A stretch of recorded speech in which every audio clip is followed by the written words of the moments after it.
በአንድ የፍርድ ቤት ክርክር የተፈረደባችሁ የተሸነፋችሁ እንዲሁም ደግሞ ለምትሸነፉት ሰዎች ይግባኝ ከማለታችሁ በፊት ማድረግ ያለባችሁ ነገር አለ። ይህ የህግ ምክርና ትንታኔ ለእናንተ ነው። አንድ ባንድ የምነግራችሁ ነው የሚሆነው። እስከ መጨረሻው ድረስ እንድትከታተሉ እጋብዛለሁ። ሰላም ውድ የቻናል ቤተሰቦች እንዴት ናችሁ? ዛሬ ደግሞ ይዤላችሁ የመጣሁት ወሳኝ ጉዳይ ከዳግም ዳኝነት ጋር በተገናኘ ነው። ብዙ ሰዎች የክርክሩ ተሸናፊ ሲሆኑ በፍርድ ቤት ወደ አእምሯቸው ቀድሞ የሚመጣው ጉዳይ የይግባኝ ጉዳይ ነው። ከተሸነፉ ቀጥታ የሚያስቡት ነገር ይግባኝ ማለት ነው። ነገር ግን ውድ የቻናል ቤተሰቦች አንድ በክርክሩ የተሸነፈ ወገን ይግባኝ ከመጠየቁ ወይም ደግሞ ቅሬታውን ለይግባኝ ሰሚ ፍርድ ቤት ከማቅረቡ በፊት አስቀድሞ ውሳኔውን ለሰጠው ለዛው ፍርድ ቤት ወይም ደግሞ ለወረዳ ፍርድ ቤት ሊሆን ይችላል፣ ለከፍተኛ ፍርድ ቤት መጀመሪያ ላይ ክርክሩ በታየበት ፍርድ ቤት ጉዳዩን ወይም ደግሞ አቤቱታውን አቅርቦ እንደገና ሊያስለውጥ የሚችልባቸው ሁኔታዎች አሉ። እነዚህ ሁኔታዎች ምን ናቸው? ቀጥታ በክርክሩ ተሸናፊ የሆነው ወገን ይግባኝ ሳይጠይቅ ውሳኔውን ለሰጠው ፍርዱን ለፈረደው ፍርድ ቤት አቅርቦ እንደገና ሊያስለውጥ የሚችልባቸው ምክንያቶች ምንድናቸው የሚሉትን ህጉ ላይ የተቀመጡትን ወደ 3 የሚደርሱ ምክንያቶች እነግራችኋለሁ።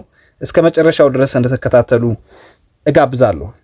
የመጀመሪያው ጉዳይ እንግዲህ የመጨረሻው ፍርድ ወይም ደግሞ ውሳኔ ወይም ደግሞ ትዕዛዝ ሊሆን ይችላል የተሰጠው በሐሰት ተዘጋጅቶ የቀረበውን ሰነድ መሰረት በማድረግ ከሆነ ያው ጉዳዩ ሰነድ ነክ የሆነ ነገር ሆኖ ይህ ሰነድ በሐሰት ተዘጋጅቶ የቀረበውን ይሄን ሰነድ መሰረት በማድረግ ከሆነ የመጨረሻው ይሄ ፍርድ ወይም ውሳኔ የተሰጠው ወይም ደግሞ ሐሰተኛ የምስክርነት ቃልን ወይም ደግሞ መደለያን መሰረት በማድረግ ከሆነ ወንጀል ጠቀስ የሆነ ተግባርን መሰረት በማድረግ ከሆነ ይህ የመጨረሻ ፍርድ ወይም ደግሞ ውሳኔ የተሰጠው ውሳኔውን ለሰጠው ፍርድ ቤት አቅርቦ እንደገና እንዲታይ ማድረግ ይቻላል ማለት ነው።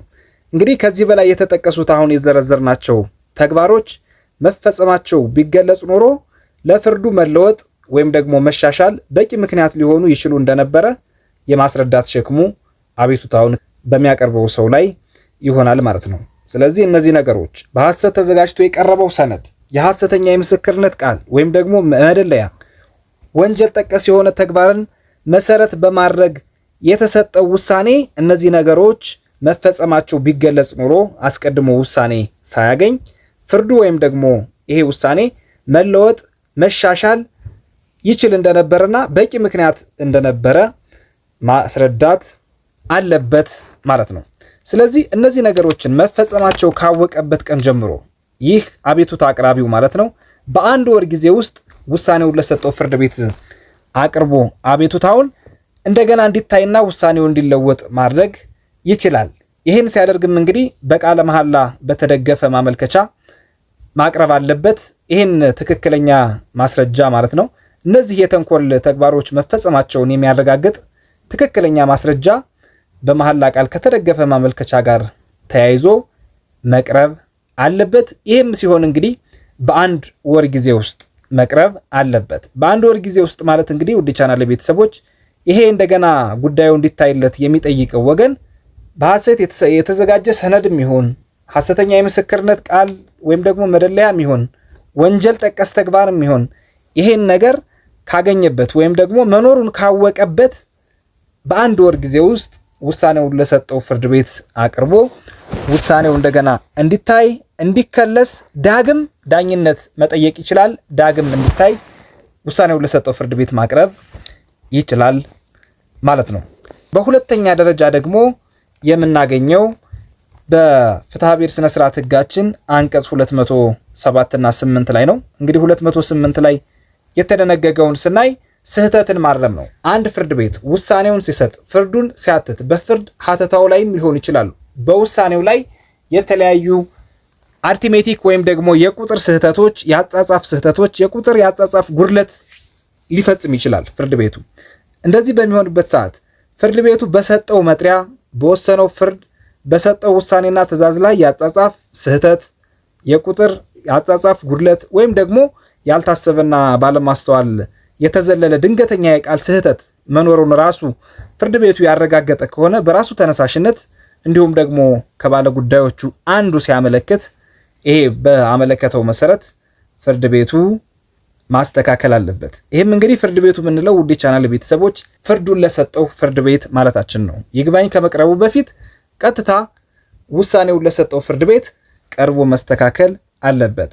ስለዚህ ፍርድ ቤቱ በሰጠው መጥሪያ ላይ የተሳሳተ መጥሪያ ልኮ ከሆነ በወሰነው ፍርድ ወይም ደግሞ በሰጠው ውሳኔ ላይ ወይም ደግሞ ትዕዛዝ ላይ የአጻጻፍ ስህተት፣ የቁጥር አጻጻፍ ጉድለት ካለ፣ ባለማስተዋል የተዘለለ የቃል ስህተት ካለ ራሱ ፍርድ ቤቱ በራሱ አነሳሽነትም ሊሆን ይችላል በተከራካሪ ወገኖች አነሳሽነት መስተካከል የሚችል ይሆናል እንጂ ውድ ቻናል ቤተሰቦች ይህችን ስህተት ብቻ መዞ የተዘለለን ቃል ስህተት መዞ የአጻጻፍ ስህተት የቁጥር ጉድለት ካለ ለምሳሌ በአንድ የብድር ውል ላይ ከሳሽና ተከሳሽ የ100,000 ብር ብድር ሊመልስልኝ ይገባል ብሎ ከሳሽ ተከሳሽን ቢከስ መጨረሻ ላይ ፍርድ ቤቱ ውሳኔ ሲሰጥ 100,000 ብር ለማለት አንዲትን ዜሮ በማስቀረት 10,000 ብር ብሎ ቢልክ ይሄ በቀላሉ መስተካከል የሚችልና ይግባኝ ሊባል የሚችልበት ጉዳይ ስላልሆነ ውሳኔውን በሰጠው ፍርድ ቤት መስተካከል የሚችል ነው።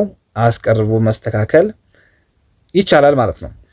በሶስተኛ ደረጃ አሁንም ደግሞ በፍትሐብሔር ስነ ስርዓት ህጋችን አንቀጽ 358 የተቀመጠው ነው። ይሄም እንግዲህ በእንግሊዘኛው ኦፖዚሽን ይለዋል ወይም ደግሞ መቃወሚያን ማቅረብ ነው። በአንድ ክስ ሌሎቹ ተከራካሪ ወገኖች በክርክር ላይ ባሉበት ጊዜ ማናቸውም ሶስተኛ ወገን በጉዳዩ ያገባኛል የሚል ከሆነ ከፍርድ ውሳኔ በፊት ጣልቃ ገብ ሆኖ ለመከራከር እንደሚችል በፍትሐብሔር ስነ ስርዓት ህግ ቁጥር አንቀጽ 41 ላይ የተደነገገ ጉዳይ ነው። ይህንም እንግዲህ ጉዳዩ ያገባኛል የሚልበትን ምክንያት በመዘርዘር የመብቱን ሁኔታ በሚገልጽ መልኩ በመዘርዘር ማቅረብ ይችላል ማለት ነው። ይህም እንግዲህ የሚሆነው ይሄ ሰው ከሰማ ነው የፍርድ ውሳኔ ከመሰጠቱ በፊት ጣልቃ ገብ ሆኖ ለመከራከር የሚችለው። ነገር ግን በአንድም ይሁን በሌላ ምክንያት አንዳንድ ሰዎች ክርክሩ በሚካሄድበት ሰዓት ክርክሩ እየተካሄደ መሆኑን ከሳሽና ተከሳሽ ክርክር ላይ መሆናቸውን ላያውቁ ወይም ደግሞ ላይሰሙ ይችላሉ።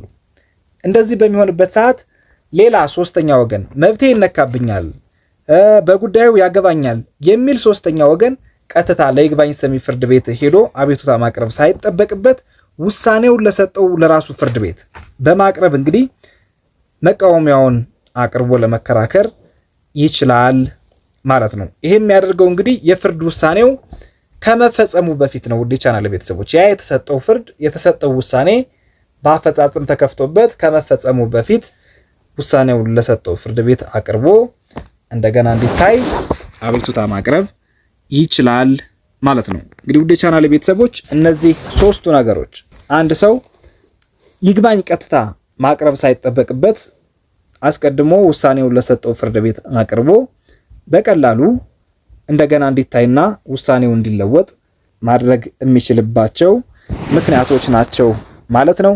እንግዲህ ለዛሬ የነበረን ወሳኝ የሆነ የህግ ጉዳይ ይህን ይመስላል። በቀጣይ ጠቃሚ በሆነ ጉዳይ እስክንመለስ ድረስ ቸርን ሰብት። ባባይ